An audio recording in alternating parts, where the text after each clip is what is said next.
But sometimes people can change my mind. I promise you one thing. On my show, I'll be honest about what I think. No hidden bias. You might not always agree with me, but you'll know exactly where I stand. So you can decide.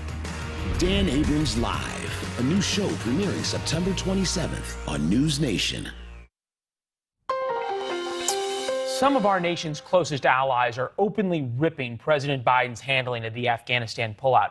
In the United Kingdom, dozens of members of parliament and government ministers condemned what they call the White House's catastrophic and shameful approach. One member of parliament who served with NATO forces in Afghanistan went viral with these comments in response to President Biden blaming Afghan troops for the collapse. To see their commander-in-chief call into question the courage of men I fought with, to claim that they ran, it's shameful. Those who have never fought for the colours they fly should be careful about criticising those who have. Niall Gardner joins us now. He's the director of the Heritage Foundation's Margaret Thatcher Freedom Center. Niall, good to see you as always. It seems though the criticism in the UK is only getting worse, right?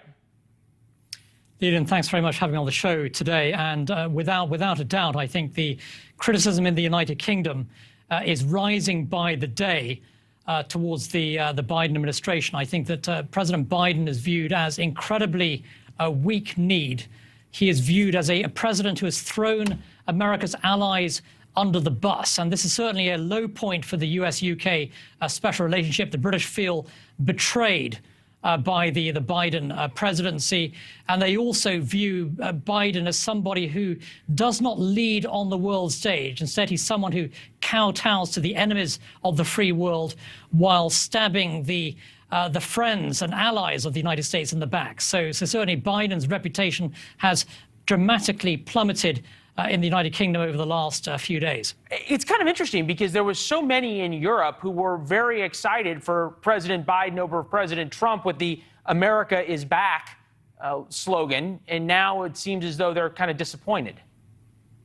Well, I think, you know, the handling of Afghanistan has been a wake-up call, not only for Britain, but also for the whole of Europe as well. And so you're seeing some tremendous condemnation of Joe Biden's handling of Afghanistan across Europe. So the Germans, for example, have been absolutely scathing about the Biden presidency. And, you know, Biden is viewed as incredibly weak-kneed, as someone with no resolve, and as somebody who has no plan or strategy at all. So he's also in 30 seconds, Niall, why should anybody in America really care what the British and the Germans and the French think about our president, who's gotten us out of a war that went on for 20 years that 68% of America wanted to be out of? Well, I think that, you know, it's very important, especially what the British are saying, because after all, the United Kingdom is America's closest friend and ally on the international stage. Over 10,000 British troops fought in Afghanistan. More than 450 were killed on active duty there. And the United States stands, you know, always shoulder to shoulder with the United Kingdom and vice versa.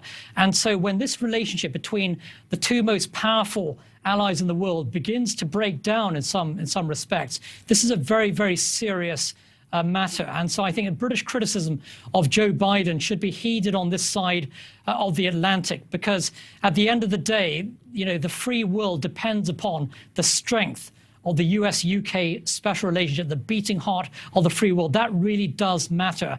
And when the British speak out against the US president, that is very, very significant. Well, certainly there was no greater force for freedom in the world, certainly in the past 60 years, than Winston Churchill and Roosevelt's relationship, or Margaret Thatcher and Ronald Reagan's relationship, or force for good, really, in the world, than those two relationships and the policies they brought. I'm wondering, Niall, real quick, does things change because of policy, or is it a matter of trust that's being broken down? I think it's a matter of trust that has broken down here, and it's all about Joe Biden's clueless, weak-kneed leadership here. And the British have no beef, of course, with the United States.